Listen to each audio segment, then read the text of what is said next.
I'll start. I'll call this meeting of the McHenry County Zoning Board of Appeals to order.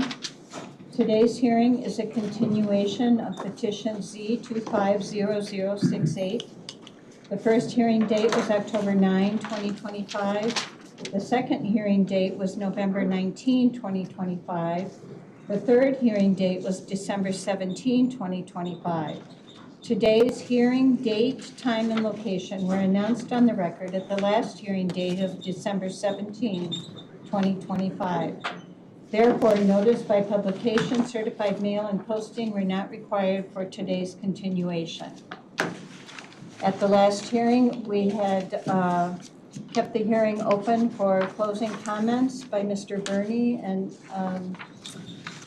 Mr. McKenna. Sorry, I was thinking first name, not last name. Mr. McKenna, and then we were going to get an opinion from the state's attorney from Mr. Wallen regarding the parcel. And then we'll move to our voting meeting. So I'll turn it over to Mr. Burney for your closing statements.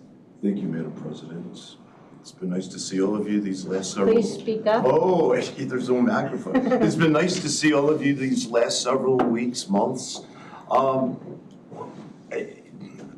You know, I sat on your zoning board for a number of years, and I have to say that I think this is the most unreasonable request that I ever saw in my 10 years of sitting here or in the applications that I brought.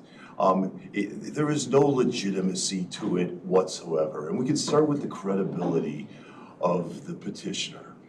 On so many instances, he has been found to be incredible. He basically answered the questions the way that he thought that you wanted to hear the answers. And there's one inconsistency after another. The wonderful PowerPoint that the objectors put together, and I guess I should say that I represent a number of the objectors here. And my name's Thomas Burney, 240 Deer Run, Crystal Lake, Illinois. We have documented in that PowerPoint that I know many of you have studied the inconsistent statements regarding USDA versus Agriculture Department inspections and an exaggeration of what he thinks the USDA is going to do in connection with being on the premises in terms of enforcement. You've heard the enforcement nightmare in terms of where he has located this facility, and that it is about 1,300 feet off of a main road. It's completely not visible for anybody to be able to see what's going on here. And he wants a 100% variation in a frontage requirement. Now, when the county board created frontage requirements, when every zoning board and municipality created frontage requirements, there's a reason for it. And so if somebody wants a 10-foot, 20-foot frontage requirement, you can kind of see this. He wants 100% frontage requirement, and I think it's 330 feet. So he wants absolutely zero, and he wants to be able to access this property down a private easement, and he claims he doesn't have to get the approval of the owner of the underlying ground for that easement, refuses to do it, makes false claims that he has the unfettered right, as one of you asked him, to use this easement for anything he pleases. That is just ridiculous. So he's inconsistent about the Department of Agriculture. He's inconsistent, and we've documented the inconsistencies in that power plant. He's inconsistent about what he's going to sell here. The chairman pointed out that the way that this building is laid out, it's laid out as a retail center. In terms of where the cooling facilities are located, where the entrances are, where the loading docks are. He has no credibility to say that this is only going to be used for a slaughtering operation, and then he mumbles something about how many people he expects would be coming to his shop, that he's going to be doing the neighborhood a great benefit because they can buy fresh meat here at his facility. It's a bunch of bunk. you've caught the inconsistencies in the building design. He clearly wants to turn this into a retail use. We heard the last time that there really are no limitations on the number of chickens or pigs or cows that he can slaughter here.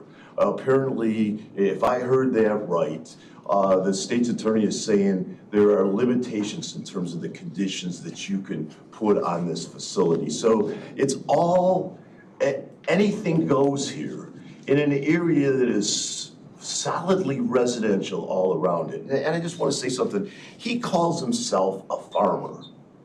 There are many of you who are or have been or know farmers. And I'd say that he is an embarrassment to the farming profession if you look at what he's done to his lot.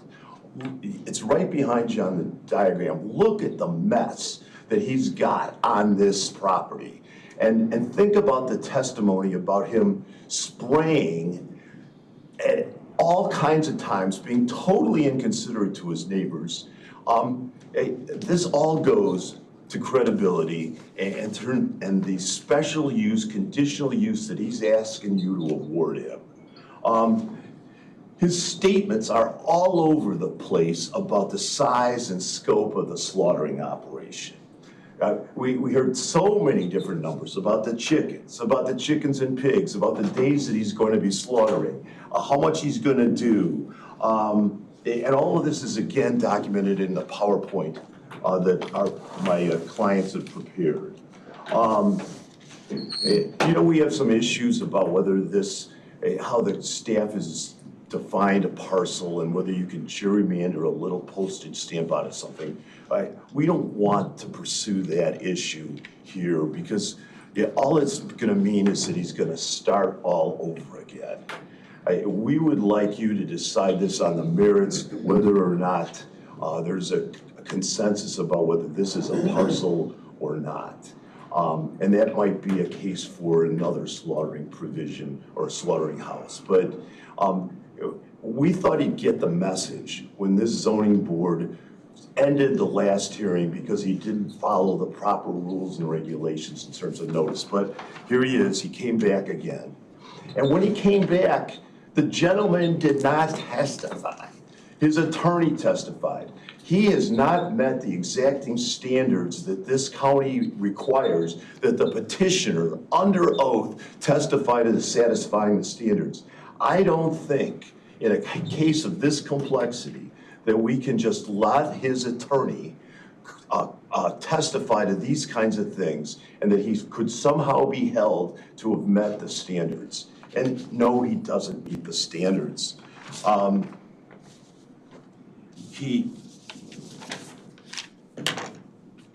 Just 1 second.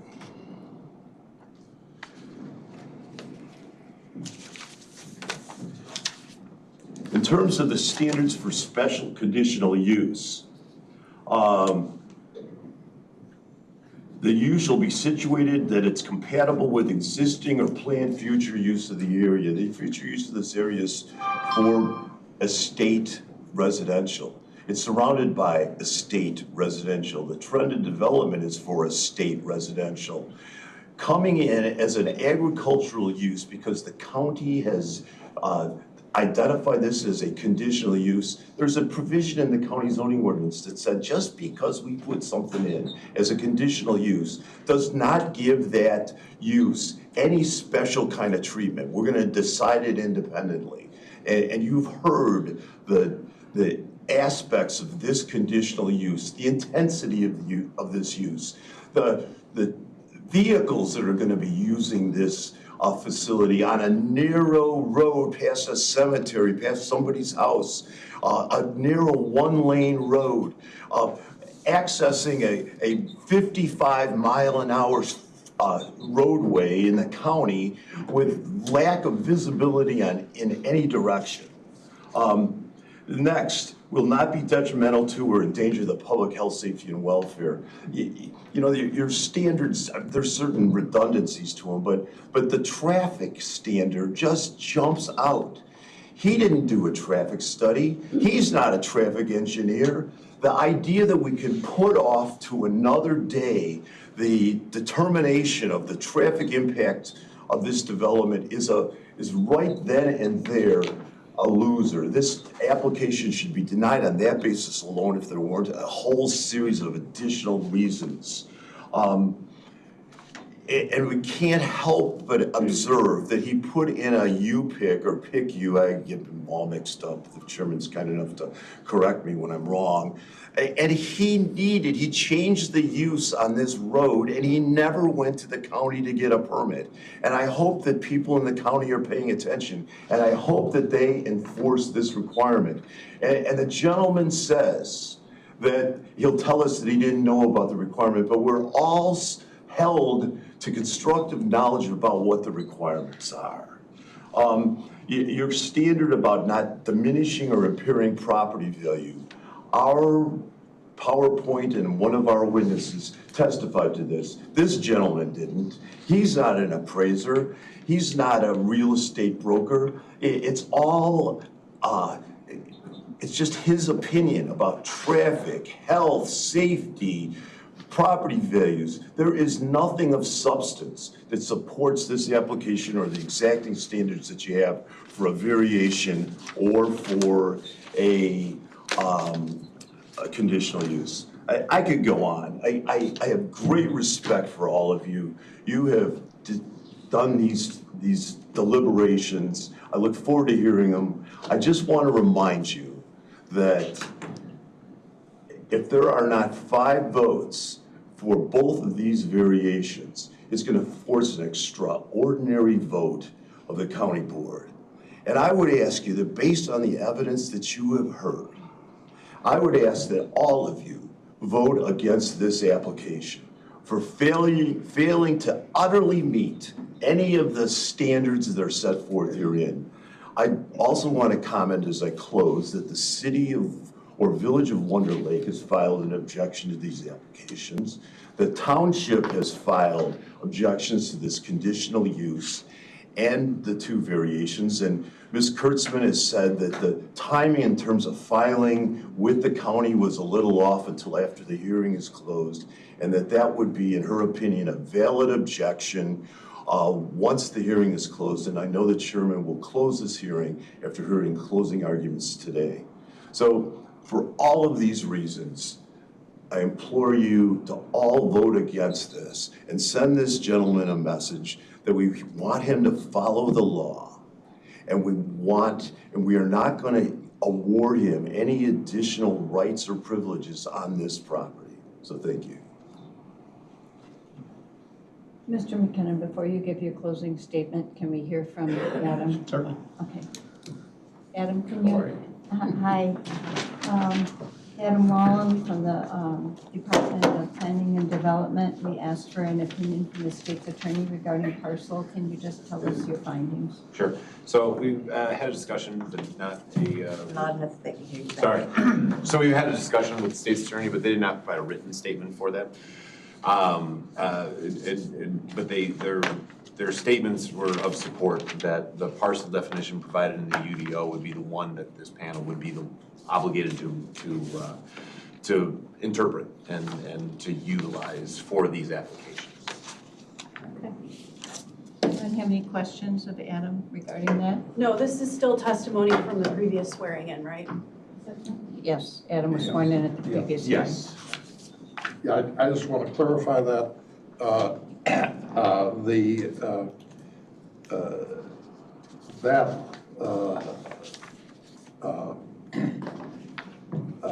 view of it is that it has nothing to do with the PIN numbers. It is simply a defined parcel, which in this case is a 1 acre piece in the middle of a much larger series of parcels. Is that correct? Correct. So to reiterate, the parcel definition within the Unified Development Ordinance is an area of land described by meets and bounds or by division making reference to the original government public land survey. So if there's a PIN, what we have right now is, what we have right now is a zoning parcel that's been defined by meets and bounds. Yes. that fits that definition of a parcel from the Unified Development Ordinance. Thank you. You're welcome. And Mr. Burney was still under oath in the last hearing, as is Mr. McKenna and the petitioner, so we're not re-swearing you. Okay, so now we'll take your closing statement, Mr. McKenna. Thank you.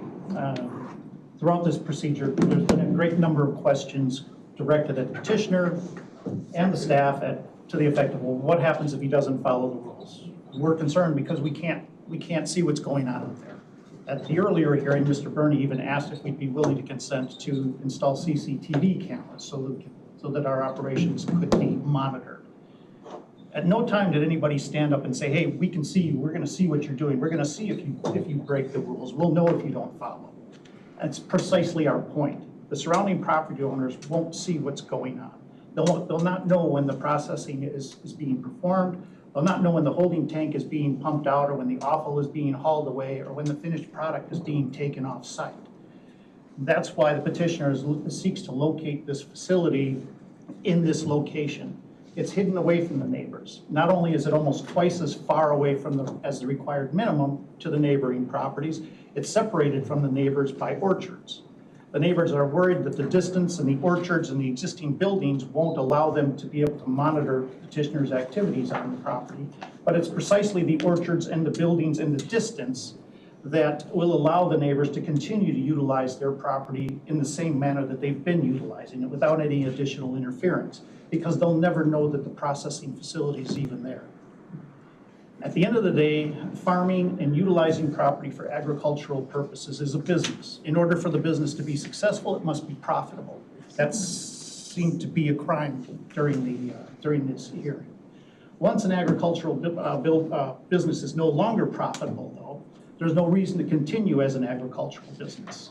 Our objectives have raised what's the benefit to the community. There are only 8 or 9 people a week who may be buying their meat from the petitioner's business, and that may be true, but as pointed out by the board, that number might grow, and why wouldn't it? What a great resource to have in the area, a place where you can buy meat from knowing full well where it came from and how it was raised. What an opportunity to move away from the megaplex meat processing plants where animals are fed God knows what to increase weight and where they never even see the light of day.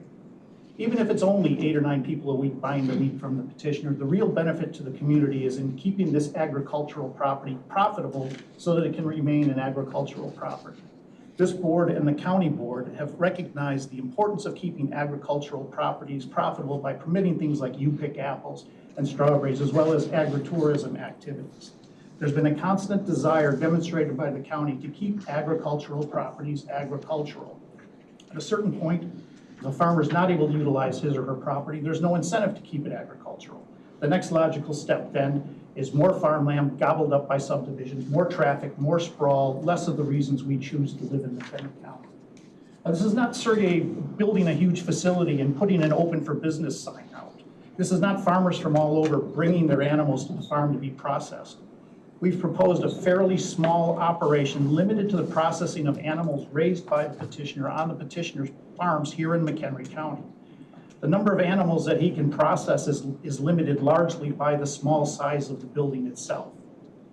On-farm processing is much more humane than the alternatives. It reduces stress to the animals. They don't experience the fear or confusion of being transported to an unfamiliar location.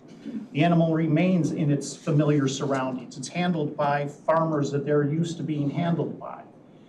This facility has been designed to minimize fear and ensure a calm, quiet environment for the processing. Moreover, there's a need for this type of processing in the county. Sergey has testified that he has to take his animals several hours away to have them processed. The nearest facilities have months-long waiting lists. Not being able to rely on processing facilities to meet his needs imposes a hardship on him and other farmers in the area. It also makes it more difficult for him to produce the premium chilled products that do not require freezing. There just simply are no viable alternatives in the area for petitioner. As for the facility itself, petitioner has located the building away from the surrounding property owners. He's purposefully located it in an area to be as far away from the neighbors as possible. The house is closer than the 500 feet required by the ordinance, and that's because from day one, the county told us that we could locate it closer than the 500 feet because he owns that house.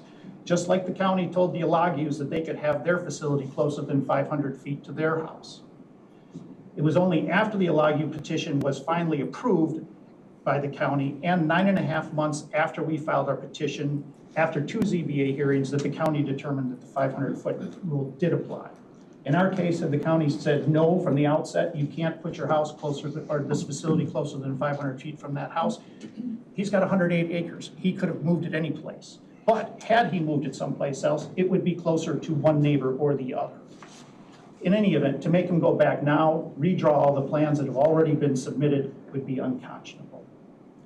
The building itself will be shielded from view by the 30 acres of orchard, the other trees that already exist to the north and south along the property lines. The only thing that may be visible to most property owners is the roof. Access to the site is from the west, away from the surrounding properties. There'll be little, if any, additional traffic to the site. Not one single vehicle will access the site through the neighboring, surrounding neighborhoods. As for congestion, Sergey has testified that he expects very little additional traffic. 8 to 9 customers a week, a pumping truck every other month. There are already feed trucks coming back and forth. There's trucks now that take the animals to be processed. Instead of taking trucks taking animals to be processed, it's going to be taking finished products to the market. The minimal added traffic is no more hazardous to the public than the other vehicles already stopping at or near the property. As was discussed, the property is landlocked, hence the required frontage variance, or the requested frontage variance. The entire 108 acres is landlocked and has been so going back many years. The site's accessed via an easement through the west. That easement was reserved in several deeds going back to 1896. The easement was further memorialized in agreement in 1956. The easement runs with the land, which means that each successive owner of the parcel enjoys the benefit of the easement. And again, in case there's any question about what an easement is the right to use somebody else's property for a specific purpose.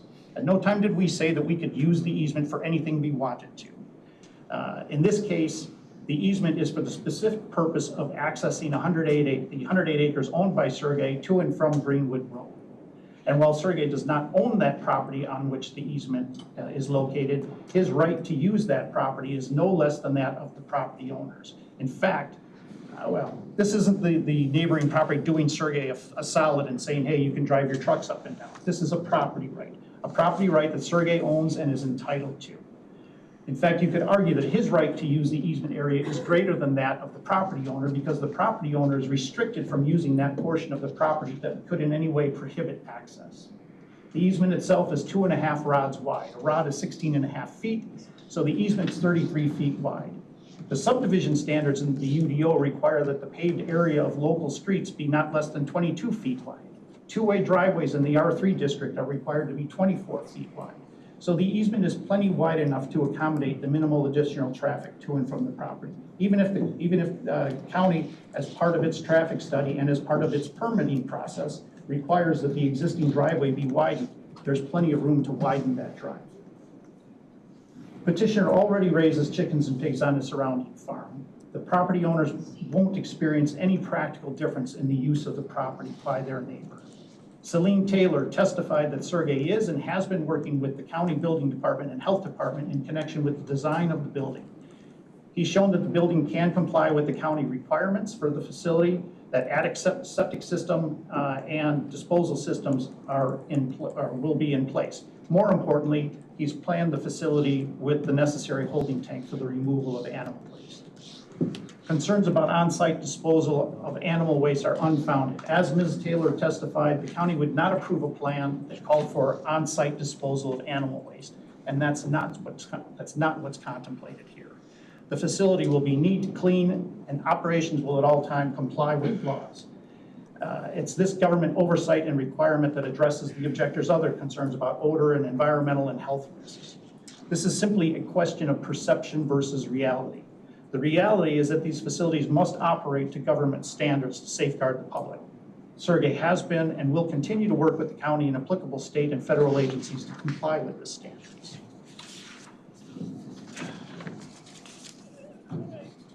Sergey was asked by the objector's counsel how he could in good faith continue with his petition given the amount of the opposition. And Sergey's response was that the neighbors were being misled into thinking that his facility will be something that it will not be. The case in point is the flyer that I have up on the board there. This was handed out to people in a 3 mile or a mile radius, or certainly all of the surrounding neighbors. Objection, this hasn't been submitted into evidence. Is the original document. Sustained. This is not evidence, this is closing argument.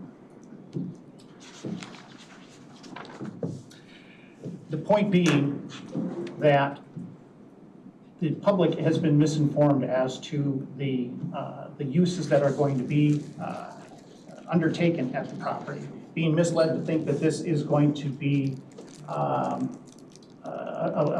facility that's going to pollute the property, that animal waste is going to be sprayed on the property, or that it's going to be directly disposed of in streams or in wastewater facilities. That's not the case. The flyers that were presented are inflammatory. The UDO specifically permits this type of a facility in an A1 agricultural district with a conditional use. Chapter 16.56 of the UDO imposes specific requirements for food processing with animal slaughter, and states, and I'm quoting here, the purpose of this chapter is to set forth additional requirements for certain uses of land. These standards are intended to ensure that the use is compatible with the surrounding area. Petitioners just demonstrated that his proposed use satisfies these additional requirements to ensure that his use is compatible with the surrounding area. Other than the one building, the house that's already located on his property, the facility will be more than 800 feet from the nearest residential zoning district, about 1,000 feet from the nearest residence. Live animals won't be held there for more than 24 hours. All slaughtering and processing activities will be conducted only in an enclosed building. All activities will be conducted in accordance with all applicable federal, state, and county rules and regulations. At all times during processing, there will be a USDA inspector on site. The facility will satisfy all requirements of the McHenry County Health Ordinance and applicable building codes. Finally, I'd like to reiterate a couple of points from the staff report prepared for this hearing. There is no record of a floodplain or wetland on this property. The soil and water conservation have no record of hydric soils, rather. The property is not located within a sensitive aquifer recharge area. Food processing, including animal slaughter, is part of the agricultural industry. The proposed use is an agriculturally based use. The use promotes the economic interests of the county by permitting a new business at the property, which would in turn increase the overall commercial industrial tax base for the county without the loss of farmland or increasing density within the county. During this hearing, Ms. Gardner asked this question: if petitioner did not have to go through this process and just went ahead and put up the building and started processing his animals, would any of the neighbors know? The answer simply is no. The proposed use is so hand in glove with the activities that already exist on the property that no one would ever notice a difference. Petitioner has satisfied the requirements set forth in the UDO for the grant of the conditional use and for the grant of the requested variance, and we respectfully request that this board recommend approval to the county board. Thank you. So at this time, we'll close the hearing portion of the meeting and we'll move on to the voting portion of this meeting. Again, this is application Z250068. The request is for A1 Agricultural District to A1 Agricultural District with a conditional use permit for food processing with animal slaughter and variances reducing the street frontage from 330 feet to 0 feet and reducing the required distance between an animal slaughter operation and a residential structure located in an agricultural district from the required 500 feet to 217 and 29/100 feet. We have 5 proposed conditions by staff. They are up on the screen. If there is no objection, we will just accept those. They've been in our packet. You've all had those. Is there any other proposed conditions to this? At this time, then, I would, just a moment, please. I would entertain a motion to approve these conditions. Madam Chairwoman, I make a motion to approve the proposed conditions. Second. And moved by Ms. Beverly, second by Mr. Eldridge to approve these conditions. Are there any discussion? And I'll call for the vote. Mr. Eldridge. Yes. Ms. Gardner. Yes. Mr. Cozen. Yes. Mr. Schnabel. Yes. Ms. Beverly. Yes. Mr. Kernick. Yes. And I'll vote yes, so the conditions are approved 7-0. We have two variations and a conditional use. If there's no objection, we'll take the motion together and then discuss them. No objection. Okay, so at this time, I would entertain a motion to approve this request. I'll make the motion, Madam Chairwoman. Second. It's been moved by Ms. Donner, second by Mr. Eldridge. Ms. Beverly, wrong line, Ms. Beverly. To approve this request, sorry.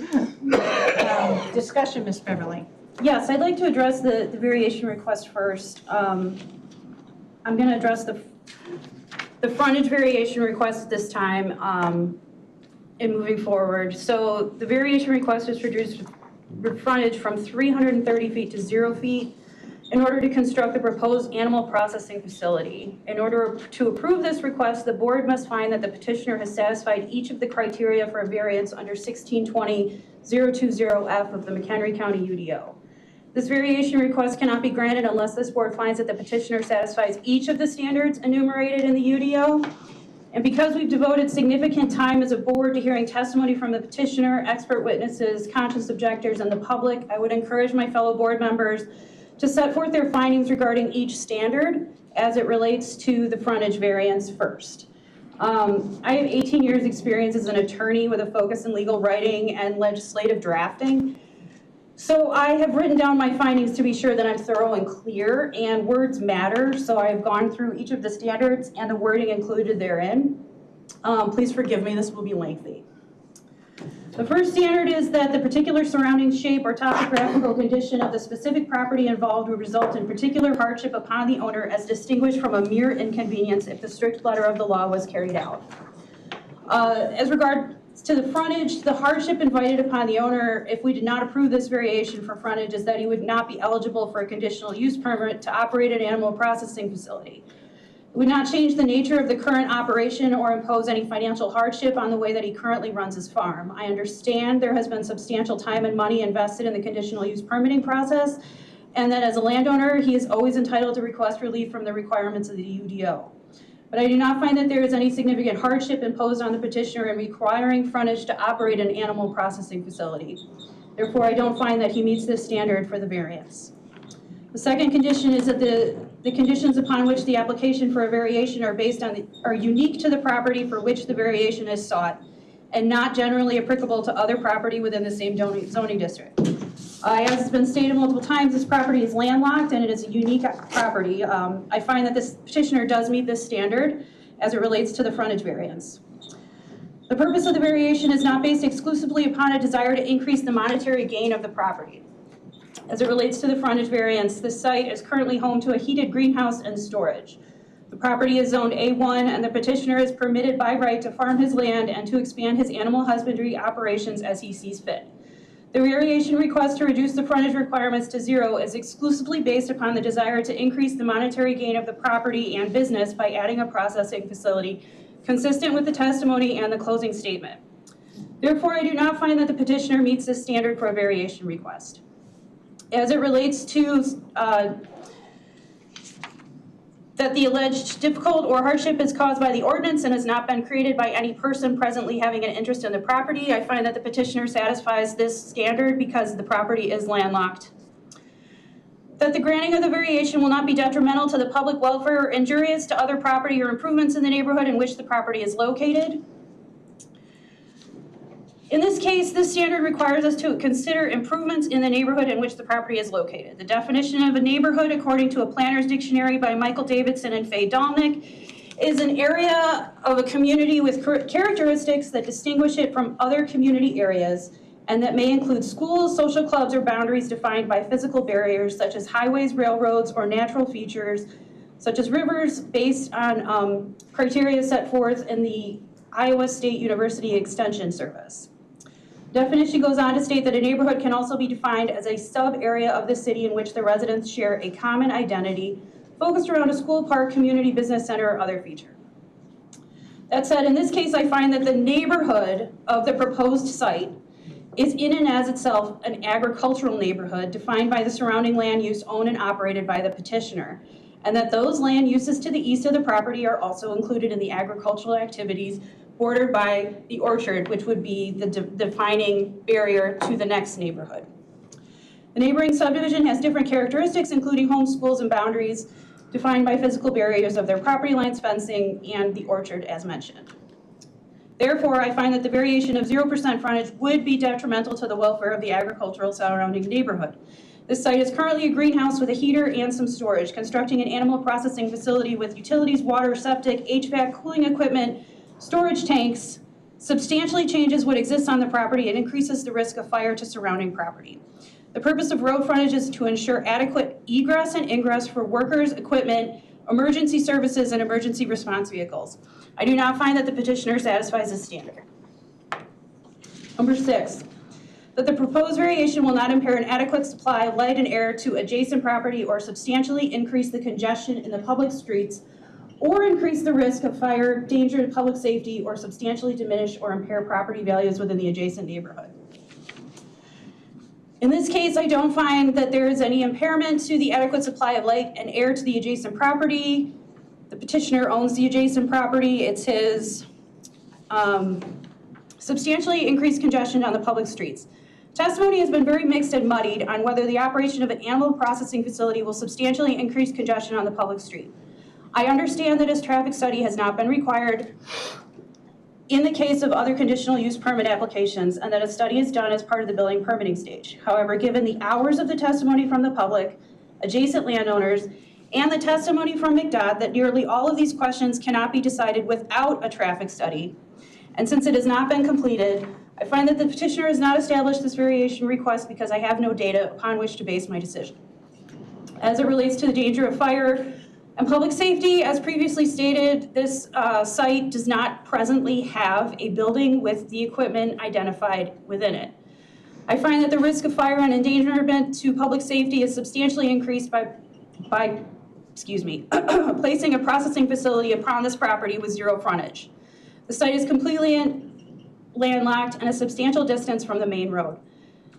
Constructing an entire building with HVAC, sewer, septic, awful tank storage, cooling equipment where no such building currently exists does impose substantial risk of fire and injury, as we have seen in the county in recent years with multiple barn fires, the Jones processing plant conflagration, and other instances of some significant MDAS response in the event of agricultural incidents.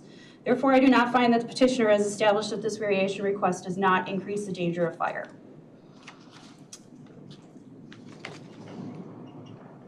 I think that's it as it relates to the frontage. Madam Chairwoman, would you like me to consider the other variation at this time as you wanted to consider them all at once, or do you want to go through each one differently? You go through all of them. Okay. As it relates to the variation for the home, the petitioner is requesting a variance to reduce the distance between an animal slaughterhouse operation and a residential structure from 500 feet to 217 feet. In order to approve this request, the board must find the petitioner has satisfied each of the criteria for the variance under section 1620.020F of the McHenry UDO. This variation cannot be granted unless the board finds the petitioner satisfies each of the standards enumerated, and I have also taken the time to go through each of the standards as it relates to the variance for the residents. With regard to criteria number 1, I will not read it into the record again. I find that the hardship posed by the 500-foot variation would also mean that the petitioner is ineligible for the conditional use permit to operate the animal processing facility. It does not change the nature of his current operation or impose any financial hardship on the way he currently runs his farm, and I do not find that he satisfies this criteria. With regard to number 2, I find that the location of the home upon A1 property is not unique, and I do not find that the petitioner satisfies this standard. With regard to number 3, I find that the site is currently home to a heated greenhouse, the property is zoned A1, and the petitioner is permitted by right to farm his land and to expand his animal husbandry operations as he sees fit within any part of the yard for the home. The variation request to reduce the distance requirement from a home to site an animal processing facility is exclusively based on the desire to increase the monetary gain of the property and the business consistent with the testimony and the closing statement. With regard to standard number 4, I find that the site plan prepared by the petitioner is located less than 500 feet from an existing residence. I understand the argument that this problem was discovered after staff plat review, but the petitioner created this hardship by the site plan himself, and I cannot find that the alleged hardship was caused by the ordinance itself. With regard to number 5,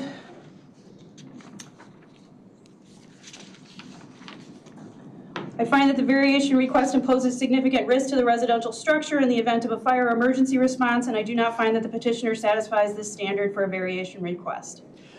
With regard to criteria number 6, I do not find that the petitioner meets this standard because there is no data, expert testimony, or other facts to find in the affirmative that this variation request to construct an animal processing facility 217 feet from a residential structure has been established. Those are my findings regarding the variations. Madam Chairwoman, would you like me to continue with regard to the conditional use, or would you like to hold a vote on the variations? No, everybody wanted to combine it, so Okay. let's go ahead with that. Thank you.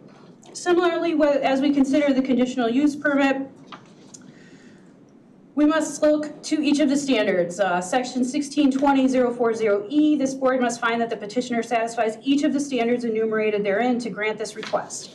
I would like to take the time to discuss each of the standards. I would encourage my fellow board members to do so as well so that we may create a record that is consistent with what we wish to do here. Standard number 1, that the petitioner has demonstrated the ability to meet any applicable standards in 1656 and 1660. Because I find that the variation standard fails, I find that the petitioner cannot satisfy the criteria of 1660 without the variations. We are recommending body, and if the body finds that the variation requests fail, the standards for 1660 cannot be satisfied without the frontage. With regard to criteria number 2, that the site shall be so situated that the proposed use is compatible with the existing or future development of the area. The site is compatible with a conditional use permit on A1 property. In permitting a conditional use permit within any district, the general assumption is that the proposed activity is consistent with the underlying zoning district. This is consistent with Mr. McKenna's closing statement and with the testimony provided by staff. I find that the petitioner satisfies criteria number 2. With regard to criteria number 3, that the establishment, maintenance, or operation of the conditional use shall not be detrimental to or endanger the public health, safety, morals, comfort, or general welfare of the neighboring vicinity. Petitioner argues that this facility will in all respects resemble another agricultural building on the property. While I don't disagree that the building looks very nice, I do not find that the physical appearance of the facility negates the outpouring of public opposition to the activities performed within. We have received dozens of pages of public comment and hours of testimony from the subdivision to the east, expressing substantial opposition as it relates morally to morality and comfort. There have been hours of public testimony, witness testimony, and public comment indicating there are substantial moral objection to this proposed conditional use permit. This finding requires consideration of the neighboring vicinity, but not the neighborhood or the immediate vicinity of the property, as other conditions suggest. Therefore, I find that there are nuances to these definitions, and the neighboring vicinity of the property includes a subdivision to the east, and I do not find that the petitioner satisfies this standard. Number 4, that the conditional use shall not be injurious to the use and enjoyment of other property in the immediate vicinity. Immediate vicinity is not defined within our UDO. However, section 1657.030HH for food processing with animal slaughter requires that no operation may be located on a parcel within 500 feet of any residential zoning district. Therefore, I find that 500 feet is an acceptable definition of what the immediate vicinity means in this case. Given the current site plan designs, I do not find that the conditional use permit would be injurious to the use and enjoyment of property situated more than 500 feet away, as it is owned by the petitioner and part of the larger subject parcel. I therefore find that the petitioner satisfies this standard. That the conditional use shall not substantially diminish and impair property value within the neighborhood. Again, I'm relying on a planner's dictionary definition of a neighborhood, and I find that the neighborhood of the proposed site is in and of itself an agricultural neighborhood. The studies provided by the public are all regarding confined animal feeding operations. I looked up every study cited in the PowerPoint. Those studies reference large-scale animal farming of more than 1,000 pigs. That's not the case in this one. The petitioner is permitted by right to expand his animal husbandry operation, and he has not proposed a CAFO or other large-scale animal processing facilities. Due to the plain language of the standard, which applies only to the neighborhood surrounding the facility, I find the petitioner is satisfied because there's nothing about this operation that would diminish the property values of agricultural land surrounding this site. Number 6, adequate utilities, access roads, drainage, and other necessary facilities have been or are being provided. The petitioner testified that there are adequate utilities on the site, and his site and building plans, including testimony from the health department, established that there are adequate utilities and that the necessary facilities and tanks will be provided. As it relates to the drainage, I find the petitioner has or will have adequate drainage because this site development will be subject to the terms of our stormwater management ordinance and building permitting requirements, as well as state and federal laws. There has been a lot of discussion about roads and easements. McDOT construction and permit engineer Keith McGraw testified that the 33-foot easement is something that could be worked with for this site, and that he would require the petitioner to pave or construct a 24-foot wide driveway for 500 feet from Greenwood Road to allow 2 cars to pass each other along the easement, and that the entire driveway need not be paved. He suggested that the petitioner would require a written permission from the easement owners to obtain the building permit. The easement owner has indicated that they will not grant written permission for the easement, and the petitioner's attorney asserts that there should be no legal requirement for written permission. We're not a judicial body, and we can only make recommendations. The easement itself will have to be enforced by the owner in a court of law, and any questions regarding whether permission is required for a permit will need to be resolved by the state's attorney or court of law. In making my findings, I note that Mr. McGraw testified that in order to determine whether adequate ingress and egress has been or will be provided, he would require a traffic study.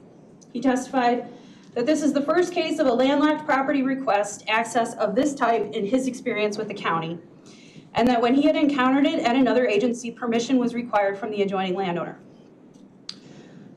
Upon further questioning, Mr. McGraw said that a traffic study is typically done in the permitting stages, and that the ZBA could independently find that a site has adequate ingress and egress.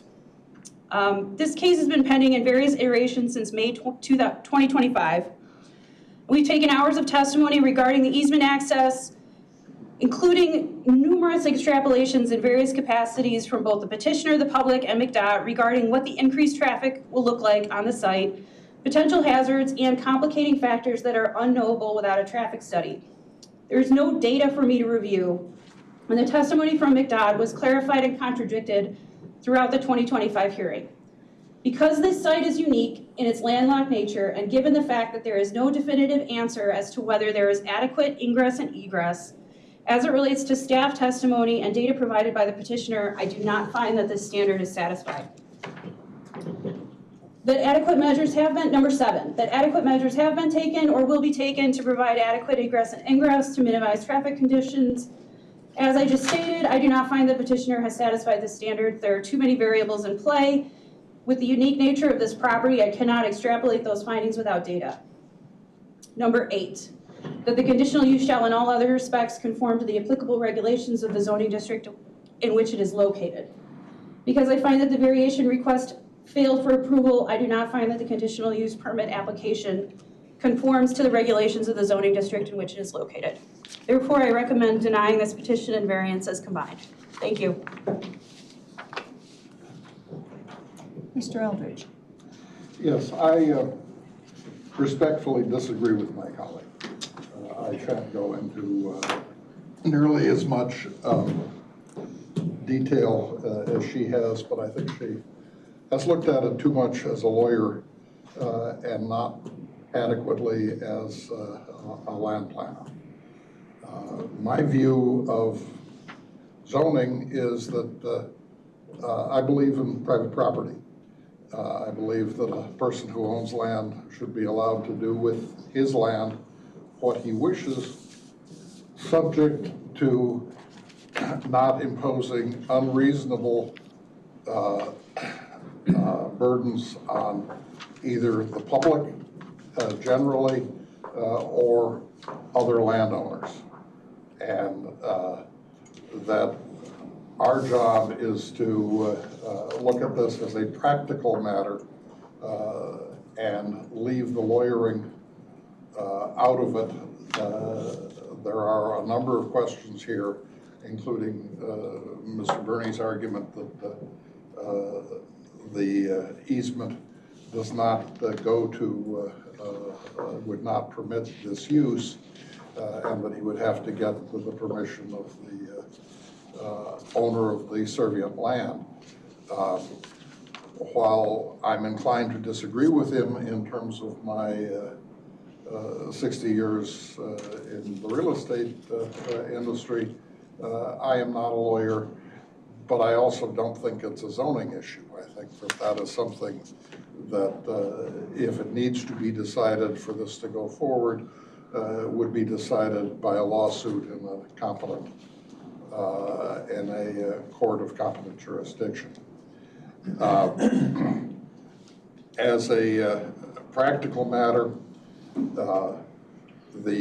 if he has the right to do so, and it will be determined if the owner of the servient parcel wishes to contest it at a later date in a court proceeding, he may well have to expand the driveway and pave a portion of it.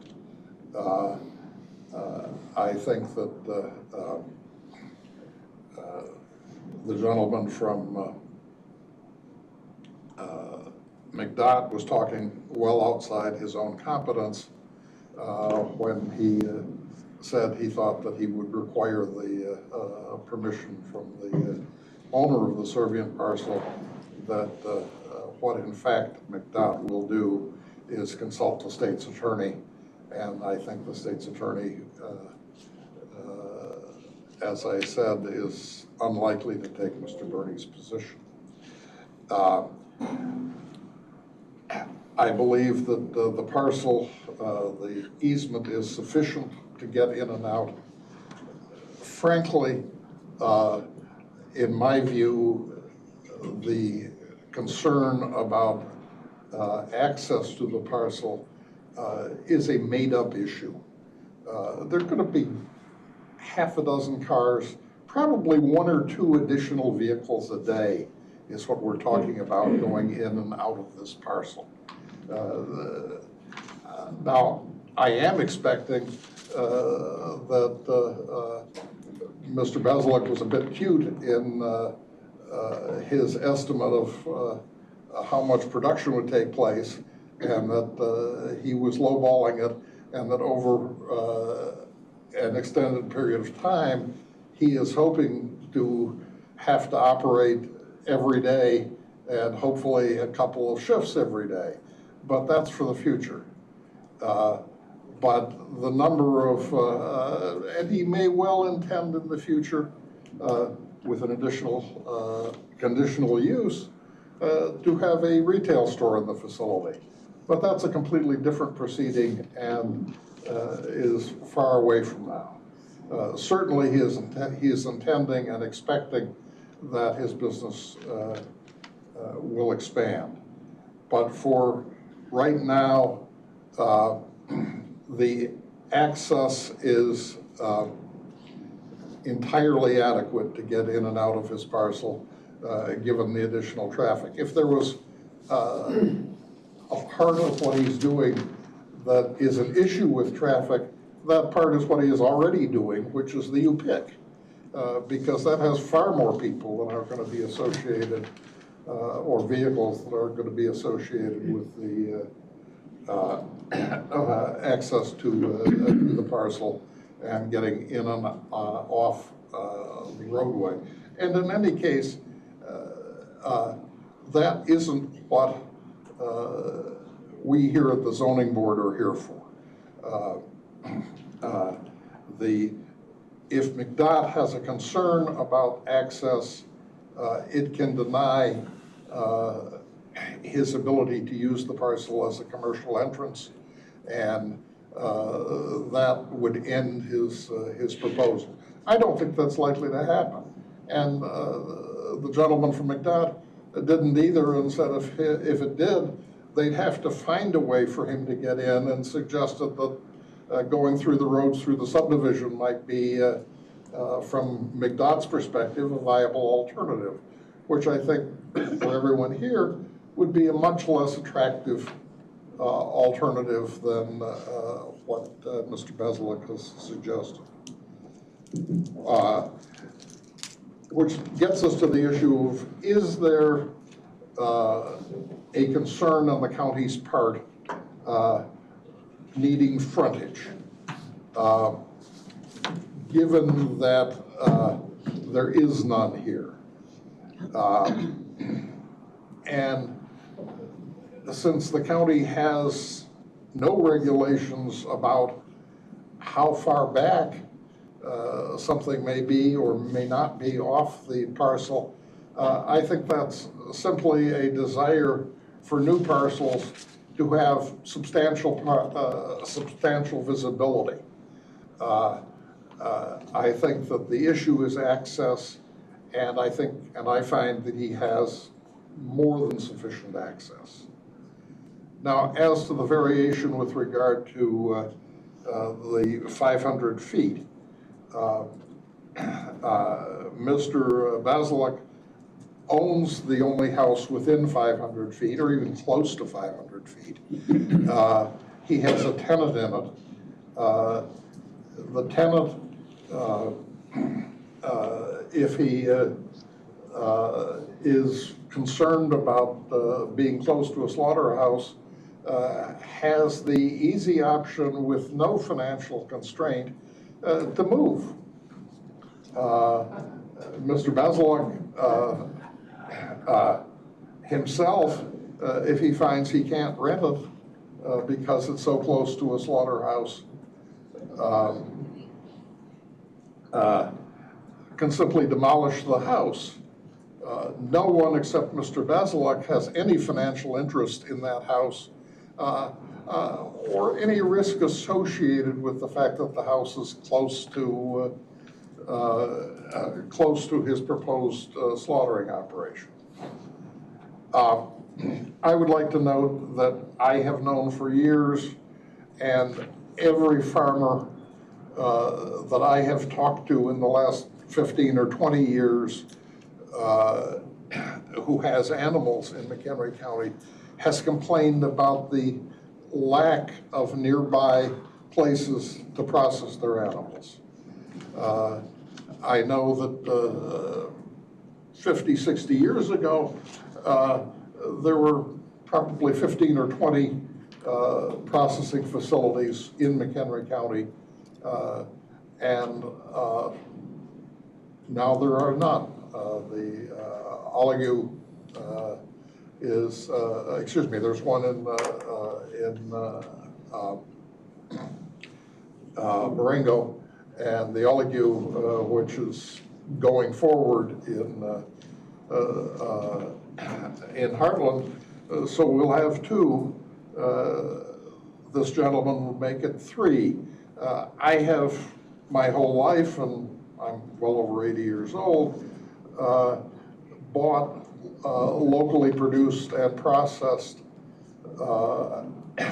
meat. I think it's better. And I've seen an awful lot that indicates that it is more helpful than that provided by the large commercial operations. And the large commercial operations will not process small amounts. So people who raise animals, including the 4-H and other future farmers, have to go further and further away. The last bit of beef I bought from my grandson, who raises about 20 head a year, he feeds them out, feeds out about 20 head of steers a year to be slaughtered. The nearest place he can get a permission to, or an appointment to slaughter them is over 100 miles away. And to get my meat from him most recently, a few months ago, I had to take a 100-mile trip. And it's gotten further and further and further away. And he tells me that it takes him close to a year to get an appointment to have one of his beeves slaughtered, and it's very hard at his size operation to plan that far in advance. And I've heard that not just from him, but from all young farmers who are raising animals, that it is more and more difficult and more impossible to do so. So I do not have a problem granting the variation for the house. Now, as to the slaughterhouse itself, 40 years ago, slaughterhouses were awful. They smelled bad. You could smell them a couple blocks away through closed windows in your car. It was gag-worthy when you actually got there. It wasn't unusual 50 years ago to see a few dead animals around, and I certainly agree with the vet who said the dead animals smell. Under modern regulations and normal practices, that's not true. The first modern one I've had any association with is Pork King south of Marengo, which is much larger. It's about 40 to 60,000 square feet compared to the 5,000 feet here, and calls itself a tiny facility that isn't of commercial standards. But sitting in the office at Pork King, I can't smell anything associated with the meat processing. I have to go out on the kill floor to smell anything. They clean it a couple of times a day, and you can't smell anything in the air outside. And that's simply standard handling of animal processing today. Everything is done inside, everything is refrigerated, and everything is disposed of within a few hours of the animal arriving. I frankly agree with Mr. McKenna that you're not going to notice anything that's going on in this facility. If they do violate the law and pollute the land or leave a carcass out, you're going to know. And if they do, they're not going to be open the next day.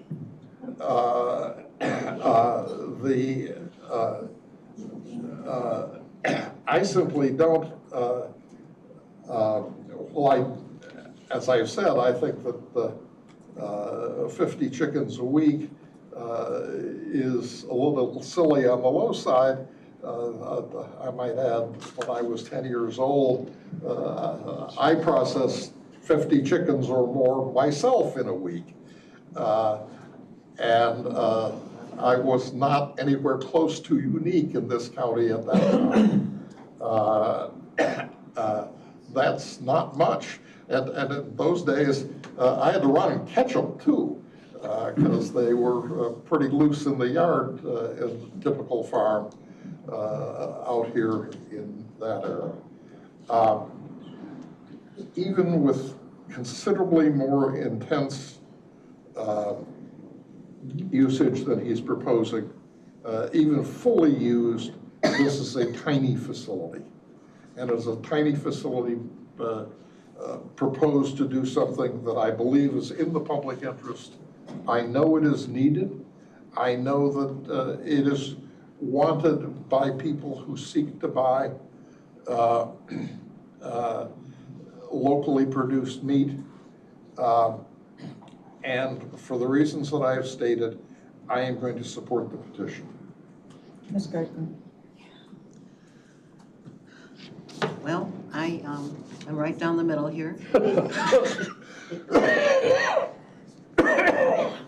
Speak up. I agree with a lot of what Mr. Eldridge said, and I agree with a lot of what Ms. Beverly said. I do think that if Mr. Baziliak didn't have to come to this hearing and have this process done, no one would be aware of what was going on that farm. And as far as farming, you grow something, you take it down, you sell it. That's farming.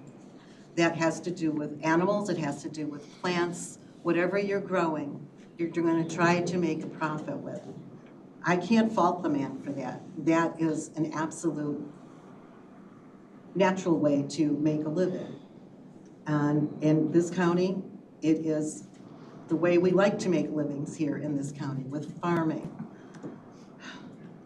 However, this particular piece of property has an awful lot going on all the time. I am amazed that this U-Pick operation happens without any permits, without anything. I can't believe that the contingent neighborhood hasn't raised flags long before this about that. And the fact that it was brought up with this petition makes me, in my mind, want to separate the two. I'd like to just decide on the slaughterhouse and not the U-Pick thing. However, because all of this is happening on one piece of property, I feel that there's an awful lot happening all the time on this property and that we should not add anything more. I'm going to hold my vote until it's time to vote, but this is how I feel right now. Mr. Cozen. Thank you, Madam Chairman. I'll not be supporting this petition. In practice and preparation, I did not realize I needed to reflect on my professional background or bring forward my experience of many years as a land use planner, known to some very well in this room to excruciating detail. And yet, saying that, some of my best friends are lawyers. But in this particular occasion, it is noteworthy to speak as a planner because we are speaking on an ordinance that is labeled a Unified Development Ordinance. It is the combination of both zoning and planning. And to that then, I note that this is on the anniversary year of Amber Realty versus Euclid, which posed a curious and interesting benchmark in that it was 100 years ago that the U.S. Supreme Court found as a valid exercise of zoning a police power. But the curious item that has always struck me in planning class was the side reference made by the justice that on occasions one may notice when a pig does not belong in a parlor. Zoning as an end use, and the district fulfills the pre-existing Victorian concept of every use has a place and every place has a use. There is no question, and it is not in dispute, that agriculture is an established use at a district in McHenry County.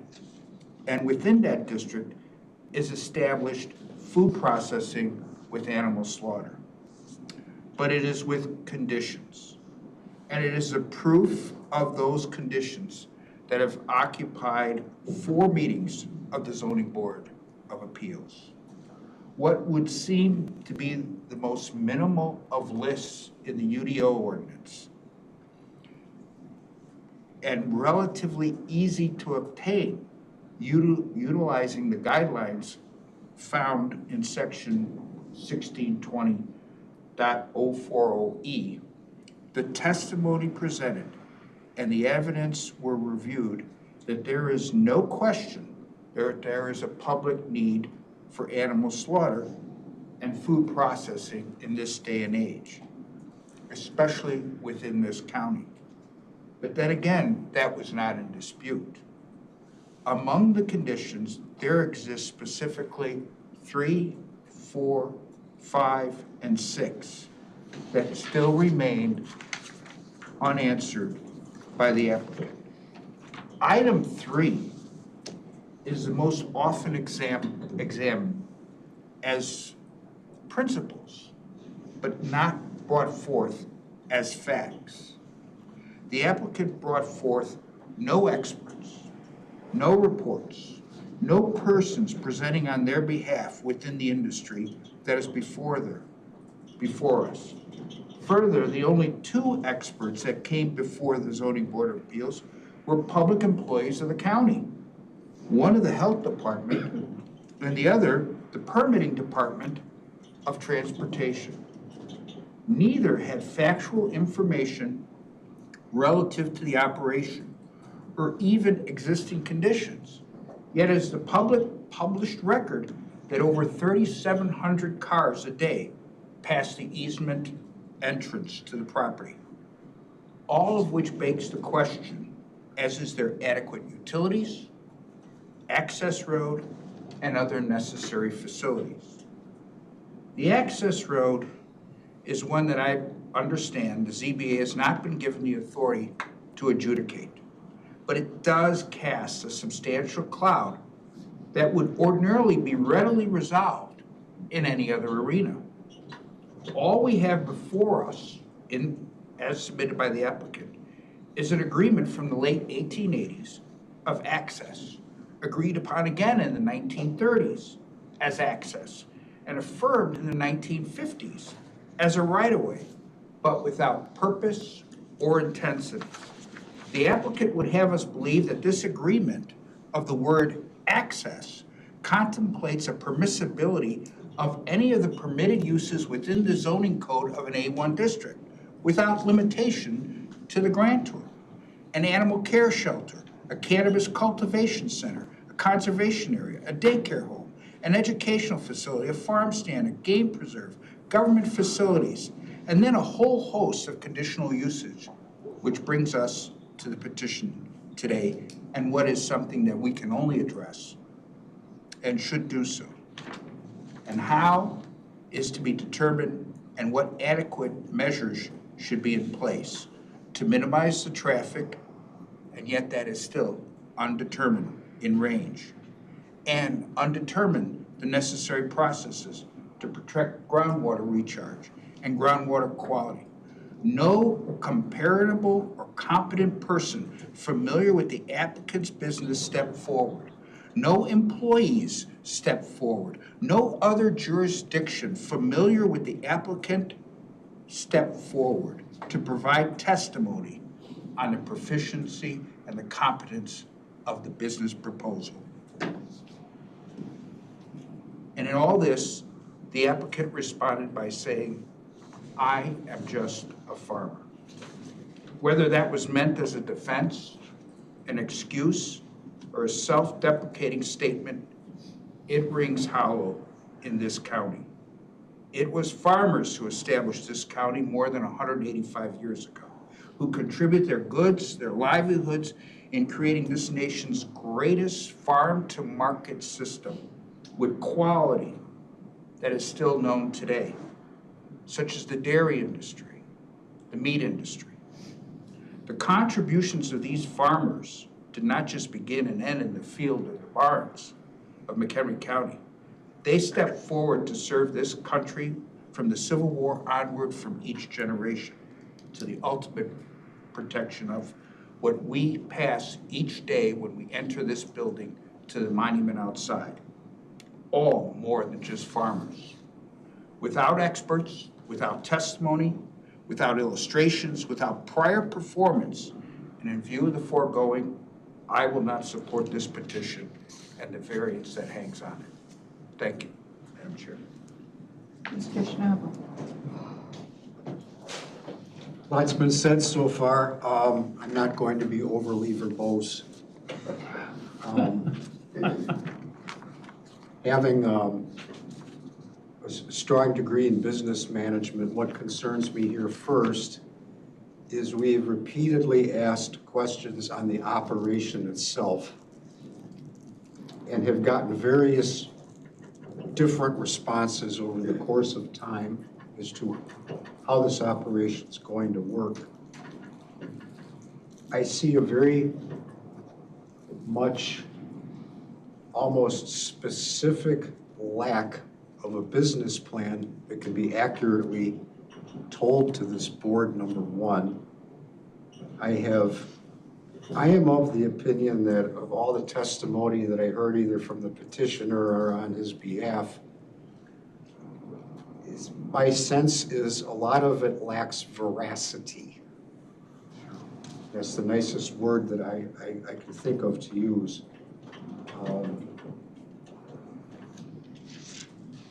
We're already to the point where we're discussing if we approve these changes that, well, there's going to be more court hearings and various and such. That to me, that it tells me that this is just simply not the right thing to do on this particular piece of property. I grant and acknowledge there is a need for slaughtering operations locally, because there were a lot years ago, but I cannot support this as a way to solve that problem. So I will not be supporting the petition. Mr. Kernick? I too will not be supporting the petition. I agree with the comments that have been made by my two colleagues, Mr. Cosin and Ms. Beverly. I don't know what the petitioner is planning on, but I think what we have to recognize is that while the petitioner, I think, thought it was in his best interest to say, I'm only going to be operating this facility 1 day a week, what we give him the right to do, should the conditional use be granted, is we give him the right to operate 5 days a week. And as his counsel said, when I think a question was posed, well, would you agree to some limitation on how long we operate? And I think he said, no, I would not agree with that at all, or I'm not suggesting that. So I think what we have to do is we have to recognize that what we're granting is the extent of the use that we would grant by allowing this conditional use permit. A couple of observations I make is one thing I think we should focus on, and Mr. Cosin emphasized it. What I have not heard, he has not come forth with any experts. What I have not heard, how frequently did we hear that from my colleague? As I see it, it's the petitioner's burden or the applicant's burden to prove all of these elements. And he has not. We have not heard from any expert. I don't believe that the petitioner has the necessary training, operations, experience to testify concerning any of the issues before this. We have my colleagues talking about need in the county for an operation like this. I have not heard any evidence of need. I don't know that their personal experiences or what they believe are properly a fact of which this body can take judicial notice. So I don't think the petitioner has established, in my mind, that the conditional use is reasonably in the interest of the public welfare. If we accept his testimony, which I think he wanted us to do because he thought it was beneficial, he's using this operation for his own use. He's not planning on expanding it for a benefit of the county. This is his own personal use for his own farm, his own operations. So I think at least accepting his testimony, which I'm willing to do, this conditional use is not reasonably in the interest of the public, which is item 9 of the granting of the conditional use.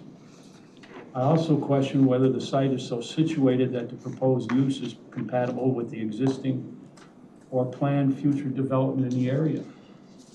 as I recall, what's been submitted to us, this property, at least for the future, is planned for estate use. The surrounding property is estate use. Ms. Beverly in some of the areas talked about what is a neighborhood and talked about things that are within 5 feet. I disagree that that's an adequate definition of neighborhood. I think the neighborhood includes the surrounding properties as well. As far as the variance,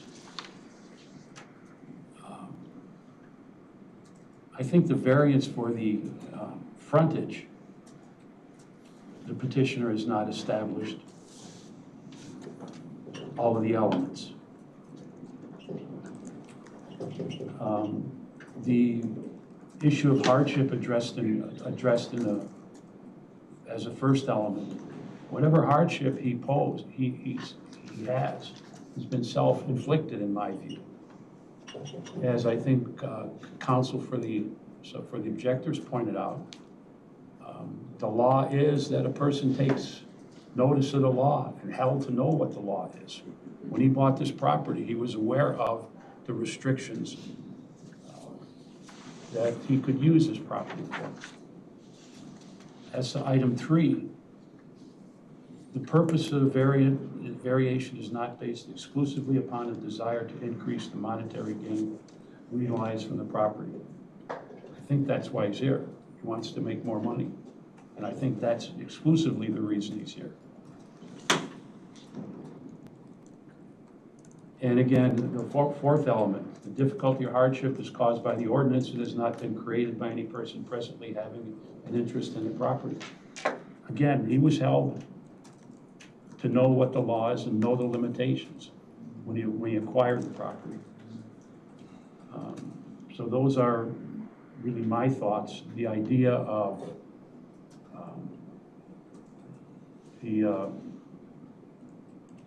the easement, the scope of the easement, and what can legally be done as far as access to this property.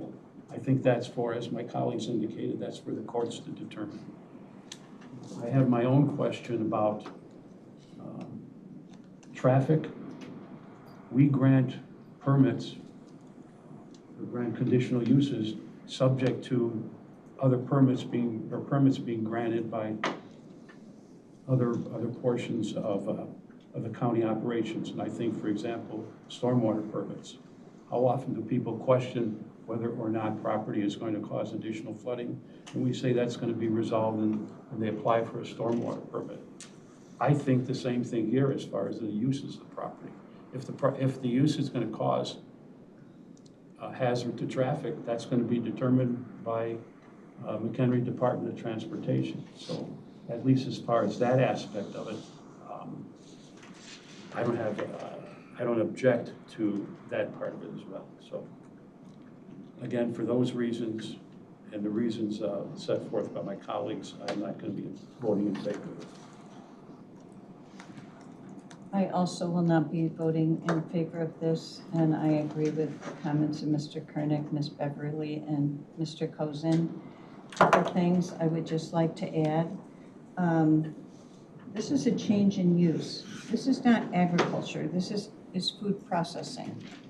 And in our ordinance, this food processing with animal slaughter is allowed by right in an industrial area. It's in an A1 district where it's a conditional use, where it depends on what kind of food processing it is. What are the specific things involved in this food processing, and is it appropriate for this site? And looking at that, I think about other types of food processing of agricultural products. So say you were going to can your vegetables to sell them at a farmer's market or some sort of thing like that. That's a minimal change in use, but it is a change in use. This change in use is pretty substantial. And as mentioned a little bit before, I just want to say that there are no limits on his using his animals only. There can be animals from anywhere coming into this facility. There are no limits on the days of the week. hours of the day. There are no limits that he can't have retail sales. This is opposed by the city of Wonder Lake. This is opposed by the township. This is a conditional use for a slaughterhouse, going right through a cemetery. I just do not believe this meets the requirements of our conditional use standards or for the variation.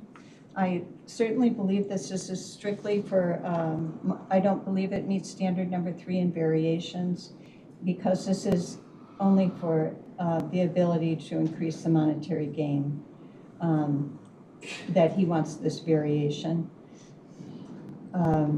Also, I believe that he can continue to use this property just fine for his agricultural purposes. It's only with the change in use that he needs the variation, and I don't believe he met the standards for that. I also believe there is a danger of fire in something like this. And when you have that limited access road, I just believe there's just so many opportunities for congestion that that it could be a danger. And so I don't believe he meets that standard as well.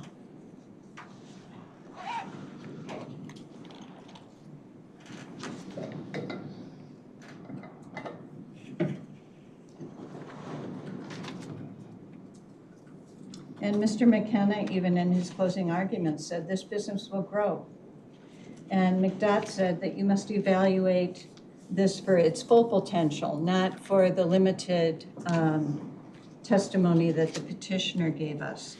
And so we don't have the data from a traffic study. I don't believe he's met the standards in the conditional use for that he has provided enough evidence that for number 7, that adequate measures have or will be taken to provide ingress and egress, so designed to minimize traffic congestion and hazard on public streets. I don't believe he's met standard number 4, that adequate access roads, drainage, and other facilities have been or are being provided. I also agree that the site, the proposed future development of this site is proposed to be a state zoning.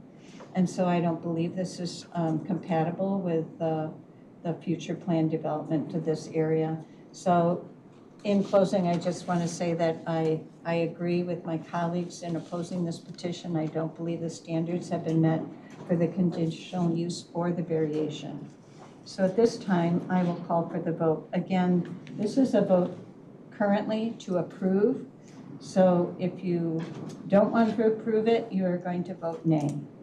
So I'll call for the vote. Mr. Eldridge? Yes. Ms. Gardner? No. Mr. Cozen? No. Mr. Schnabel? No. Ms. Beverly? No. Mr. Koenig? No. And I will vote no. So this motion to approve has been denied. 1 to 6. At this time, I would entertain a Madam motion. Chairman, I move that we deny the petition. Can you do that when you've already voted to approve it? I don't think so. Madam Chair, I move to deny the I think you can. petition. Okay. I'll second. Okay, it's been moved by Mr. Koenig, seconded by Ms. Gardner to deny the petition. Any discussion? Then a vote aye is to deny the petition. Mr. Eldridge? No. Ms. Gardner? Yes.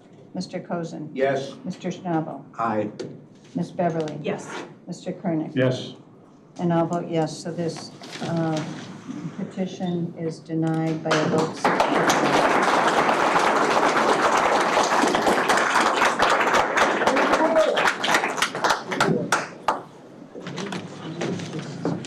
At this time, the hearing is closed.